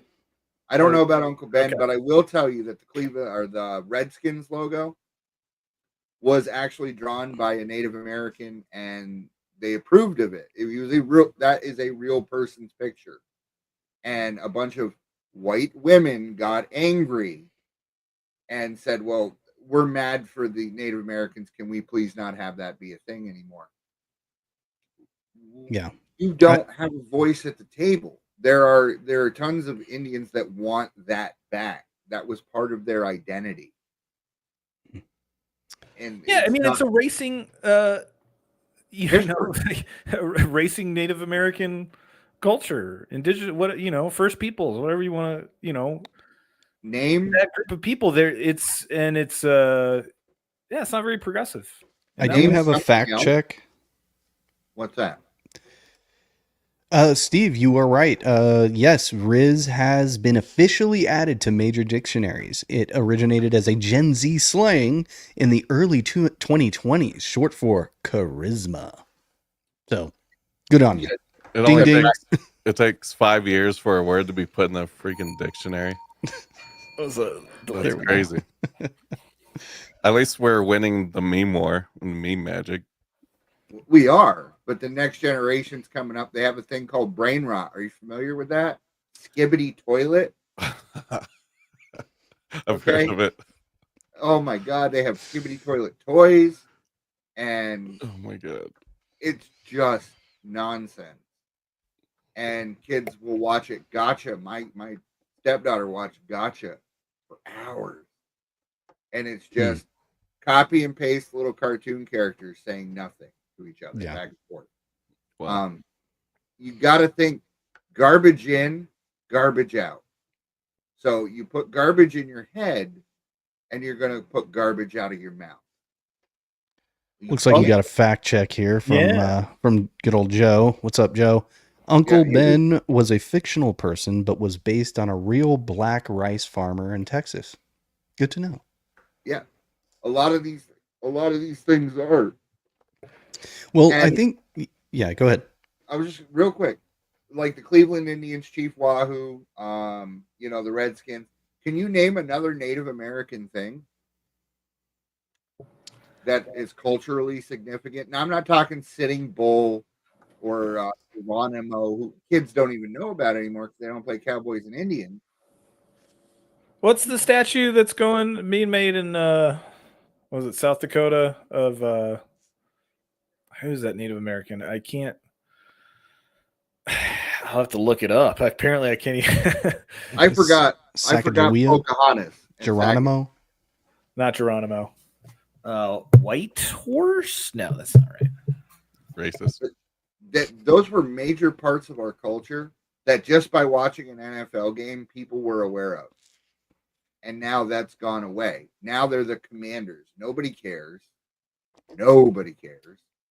Everyone in Cleveland hates the Guardians name because Chief Wahoo was the guy on the shirt when they made Major League.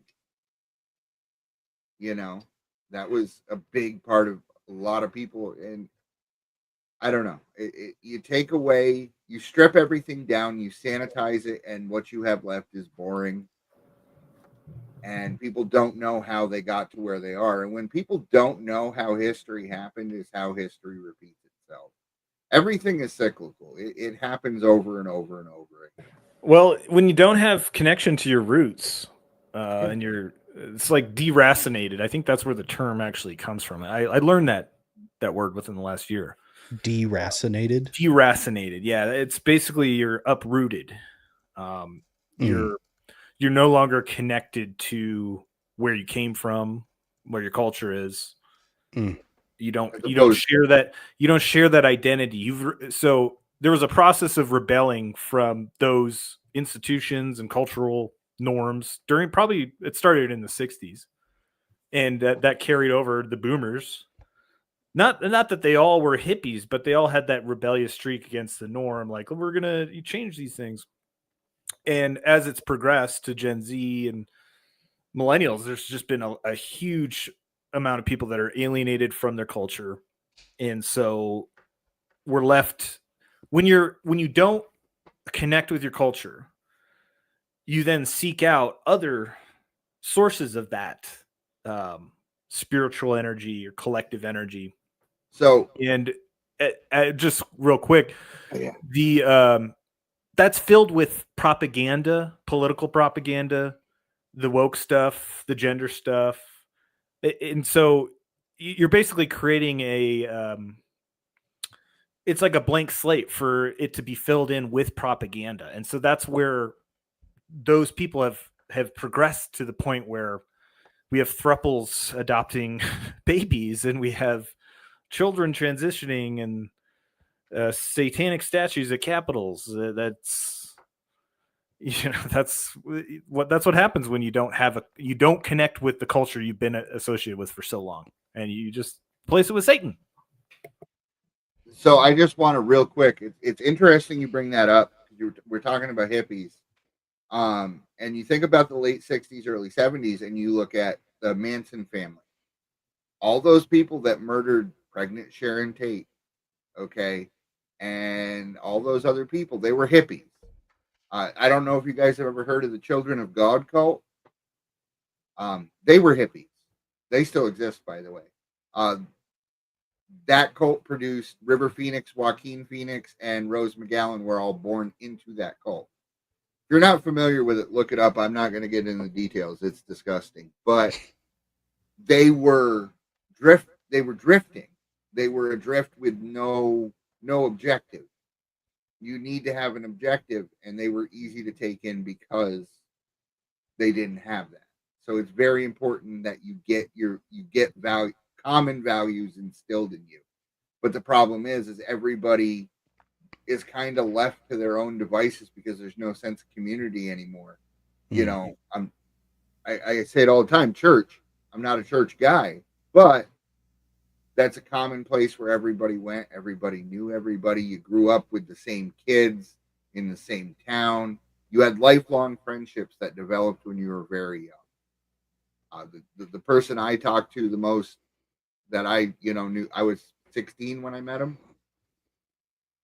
So, yeah, I don't know. But I'm going to take a breath. Well, I was going to mention just a little side note on getting back to your roots. There was a health study done where they fed people vegetables and meat that was raised in their hometown area or region, and it showed like benefits not only in their own energy and attitude, but like there's measurable benefits to their gut and metabolism and all kinds of stuff. Absolutely. Just thought that was interesting on getting back to the roots and where you came from. Do you guys know about Manuka honey? It's essentially it's a superfood. It's a superfood, and if you're having trouble with allergies and stuff, if you eat Manuka honey from your local area, your allergies will go away because it's the pollen from the things that are causing you problems. Yeah. You should eat local. You should not. You guys eat Hot Pockets? No, because I'm Maha. Because they make them near me in Solon, Ohio. So they're okay. No, you can eat them. But you shouldn't be eating them because you don't live here. As I shouldn't be eating California almond or Florida orange juice. I mean, maybe a little bit here and there, but I shouldn't subside on it.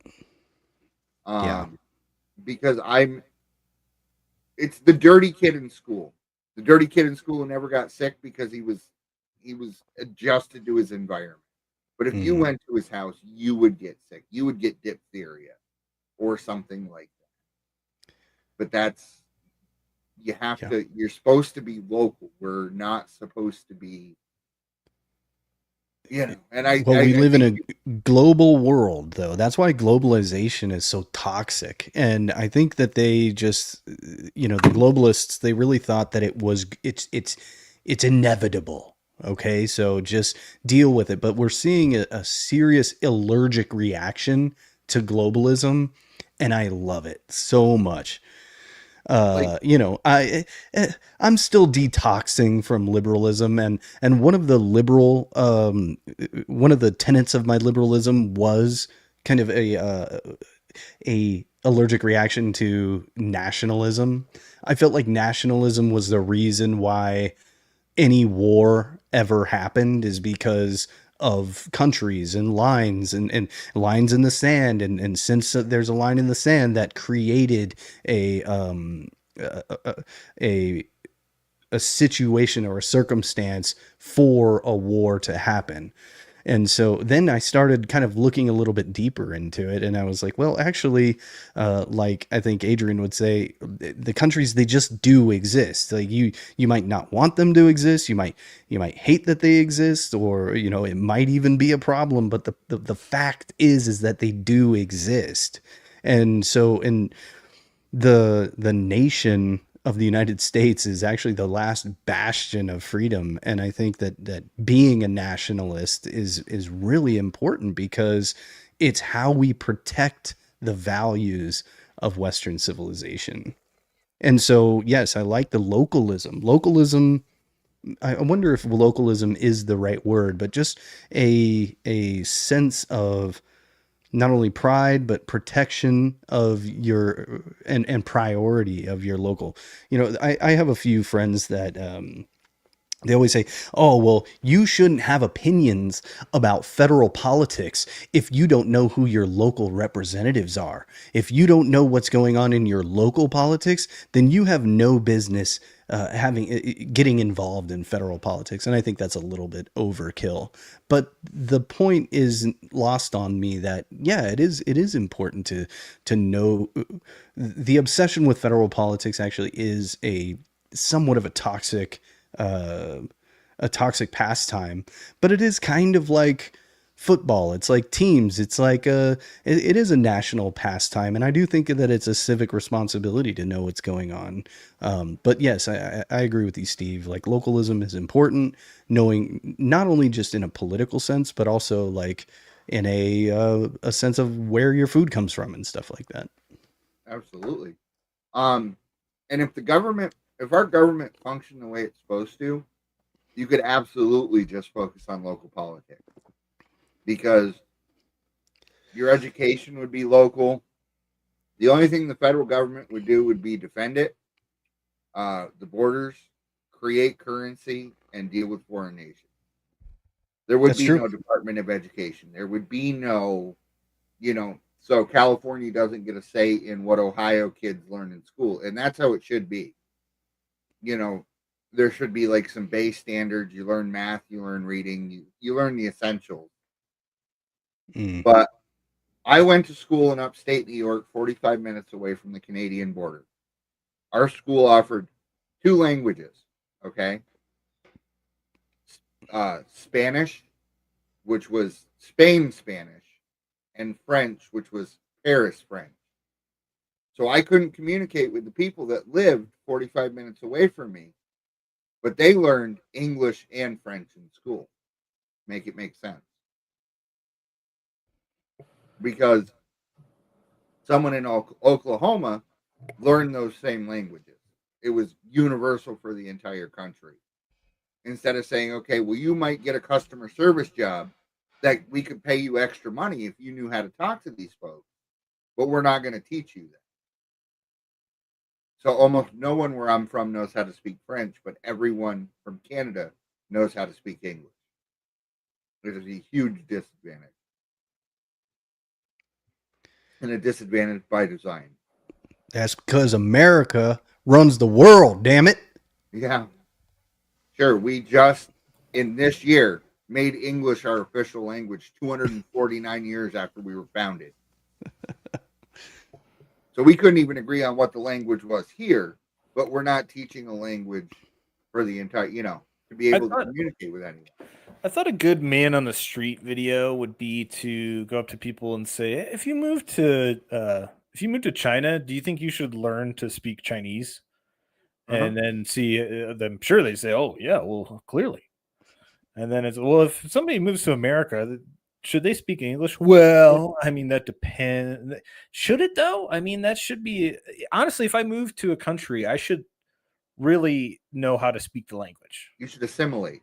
And at the very, I should make a very strong effort to do so. Because if you don't, then getting back to language and culture, if you can't speak literally the same language, you're not going to get the same memes. You're not going to get the same cultural mores or values if it's not the language that it's written in, that it's spoken in. So, I mean, that's a very important point of assimilation for a long time, people are like, oh yeah, speak English. And yeah, sure, there's some rednecks out there being, stereotypes, but at the same time, I mean, it seems like a basic part of being in an area is to know how to learn how to speak the language, right? Why would you want to put yourself at a disadvantage and not be able to communicate with other people around you? I saw a post earlier today. I wish I should have saved it. This is on me. But there was a truck driver complaining, or there was someone complaining that they're pulling people over and giving them English tests. They have to be able to read the signs on the road. This is not an issue that isn't happening. Bridges are getting messed up. Remember the Francis Scott Key Bridge?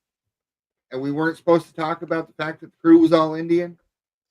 But they drove that ship right into the well, what's happening when the person's frantically calling in English and saying, hey, you need to divert, you need to change your course? What if it's a smaller boat and they cut it in half? Like, that is why, if you're a biblical person, that is why the Tower of Babel and God split everybody into different languages, so that they couldn't communicate with each other and they couldn't get too big. Steve, that is racist and bigoted, because how dare you think that No Name Provided is not a good driver? Okay, I know No Name. You know No Name. He's a good guy. I don't know if his last name is Provided. I don't know. How do they enter that? And we remember the guy in Florida who made that U-turn on a 3-lane road and wiped out that minivan, who I'm told later on was also illegally here. I mean, that's crazy. Yeah. Doesn't make it okay. But that guy then took back off to California, where they thought he was going to have sanctuary. And I think under any other president, he might have. They tried. Yeah, they tried. Newsom tried to save him. More and more, we talk about the issue of DEI has been brought up, but like for pilots and stuff. I don't think there's a No Name Provided flying a plane just yet. We haven't gone that far, but it does kind of because there was a fear campaign against flying for a little bit and they have made flying shittier. Don't get me wrong, and I am worried about pilots that shouldn't be flying, because I've heard of issues, and that's not just across the board, people just unqualified to do it. But it really makes me terrified to drive on interstate highways. And seeing these guys driving these trucks, I know it's a small amount, but I was driving to the airport out here, and some truck driver just literally cut me off going super slow, and I'm going like 70 miles an hour, and he cuts over and he's 30, and I'm, it looked like a guy that could be an immigrant. I don't know for sure. But it was a crazy maneuver, and you're seeing that more and more where, how many No Name Provideds are there? How do you look up No Name Provided as a CDL driver? Yeah. Oh, which No Name Provided number 34779 or 78? No, they do that. So if they get pulled over in another state or something, there's no record of it. So they can take that guy and put him back out on the road. It's crazy. Where I work, I deal with truck drivers. And in the 2 years I've been at the place I'm at now, I've seen them knock down the electrical wires twice, run into the building, get stuck in the ditch across the road because they don't know how to drive. No name given. I'm sorry. No name given. Yeah, I just wanted to pull that up so if people didn't know what we're talking about. Yeah, we should have no name given on a New York State driver's license. Commercial driver's license. That's what's even more egregious about it. It's like, okay.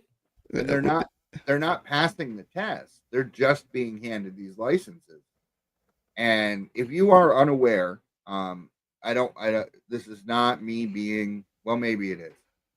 In India, over 140,000 people die in traffic accidents every single year.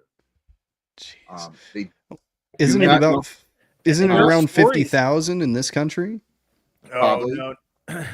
But it is far and away the worst. And there are stories of people that die in a horrific crash and like nobody comes to deal with it. There's just like, how could people they dead there and for days until people finally, I don't know, figure out who's dead.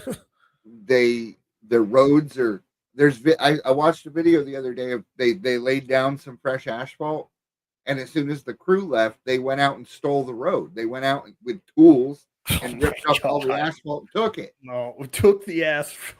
I don't know what they were doing with it. We've also, but road. I don't want to get off in the weeds on that. But if sell asphalt, if they're coming from there to our roads, they have no idea about laws, right of way, yielding, signs, lights. It's very dangerous, and I would say it's more dangerous to allow that to happen than to let me speak honestly about what's going on. But maybe I'm wrong. What do I know? It depends who you ask. Some people say nothing. Oh, you're muted there. Well, ladies and gentlemen, boys and girls, they, thems, and zazers, it's that time of the week. Introducing our flagship segment, the Cuck of the Week, where we compete to find the most cuckiest people on the internet. And whoever wins gets dignity, respect, and a bag of popcorn. Well, I hear that. I hear we have a special message this week. Oh yeah, Ladies and gentlemen, boys and girls, it's the time of the week again. It's a little thing we call Cuck of the Week. Yes, the president, DJT. He sent me that message, and so I decided to put it on the pod. I mean, why not? All right, here's the intro. You ready? It's the Cuck of the Week. Cuck of the Week.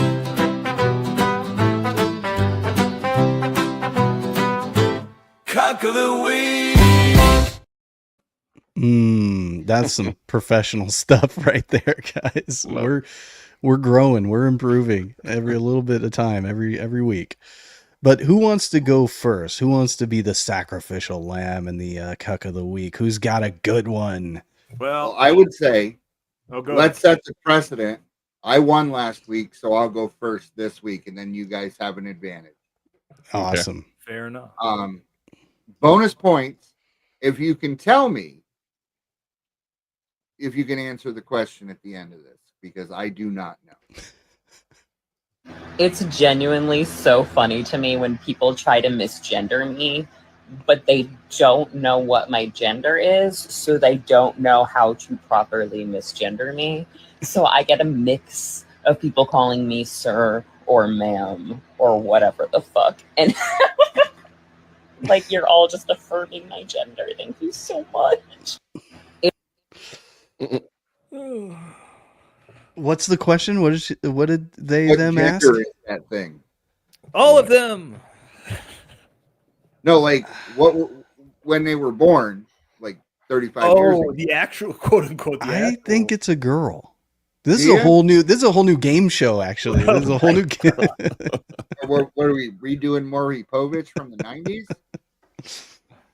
But yeah, that's insane. The mustache. Is it thought or cock? Is that what we're saying? That hoe over there or cock? Yeah. I think that is a biological female. Could be. Kino says it's an it, so it's more of a thing and less of a she. It's a creature of some kind. Maybe it's both. I don't know. Maybe it really is one of those rare hermaphroditics. Mm-hmm. Oh, my sound. I haven't been able to hear my clip when it's played, so I just put it in the chat. If you want to pull that up, screen share it. I'm on it. See how quick I can do it. All right, let's see. Adrian's Cuck of the Week. Welcome to America.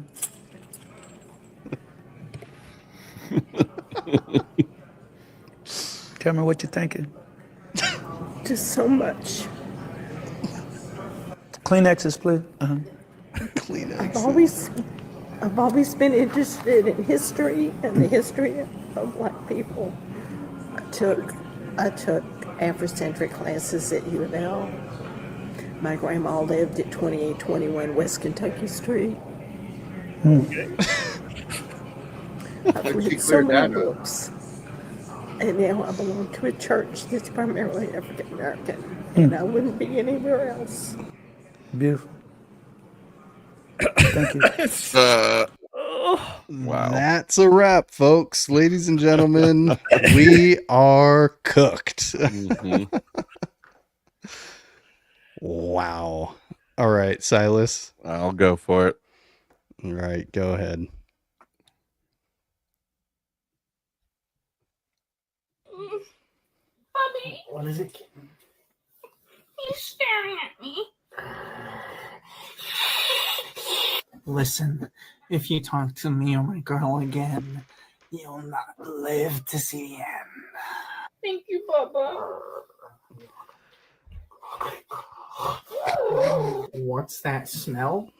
It's called pheromone mixing, and I don't think you would understand.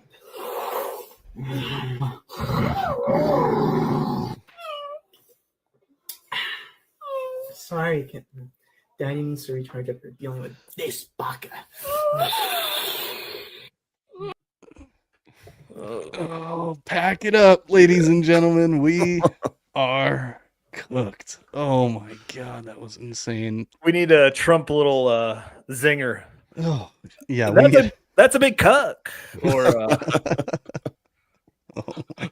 siblings be acting like that? Oh.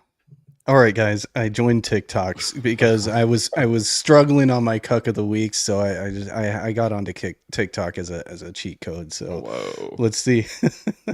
This is one of the first ones I found here. It's a little bit more lighthearted, but actually, I like this guy's song. Let me know what you guys think. I'm Political Pain, and this is Talking Neo-Fash American Blues. You might have heard about that guy sang a song or two named Woody Guthrie. He wrote the Talking Blues about rich and powerful mean-type men like Fred Trump who rob you with a fountain pen. Well, believe it or not, but it's still the case. These mean old men still running the place, taking our friends, snatching folks at camps. It's a reign of terror. We can't turn our backs. It's gonna take people power. We used to have labor unions and left-wingers. America used to have folk singers.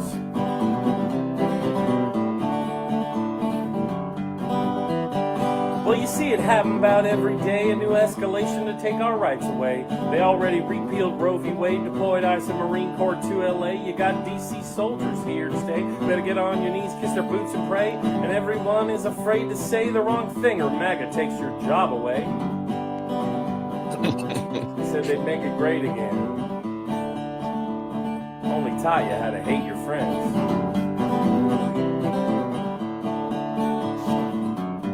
Okay, it goes on for 4 minutes. Yeah, yeah, I don't think we could get that cucked. Oops, sorry. Oh god.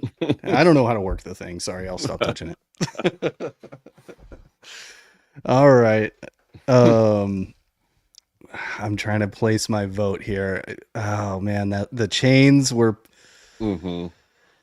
Man, Silas's was so cringy, like it actually made my face hurt. Yeah. The chains is pretty bad. What was yours again, Steve? Remind me. Mine was the they try to misgender me, but they don't know what gender I am. Oh yeah.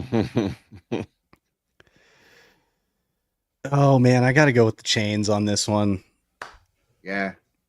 Yeah, I'm voting for Adrian. Hit the chain.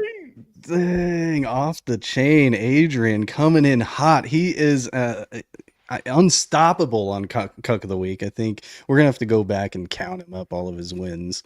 Well, I think Silas is still in the lead on that. He's got a heavy head start there, but he did have a pretty a big head start there, didn't he? To be fair, I thought I wasn't sure I was gonna have a good cuck, and then I was like, oh dude, that was like the ultimate boomer cuck right there. Are you Blondie's on my side. Yep. I'm usually like cucks need to be a guy, but you know what? I had to go with the chains. I agree. It was the spiritual. It crossed the gender barrier into. She was just she all was so time. affected that she doxed her grandparents. Right? What was that? Yeah, it was weird. I lived it. Oh, is that supposed to be relevant to this discussion, ma'am? Fascinating. Oh man, ladies and gentlemen, we are a failing empire. But you know what? There's hope on the horizon. Trump is your president. And you know what? Trump is the president of all of those crazy libtards. You know, we call the show the post-republic because we used to be a republic. And now we are essentially a global empire. But we're late stage empire. And so Really, the future, who knows? Will we return to a republic? Will we remain an empire? Will we cease to exist? But one thing I know for sure is that Western civilization is worth fighting for. So, ladies and gentlemen, I bid you adieu. Stay up. Don't get down. Don't let them get you. We're winning. And we're going to keep winning. Good night.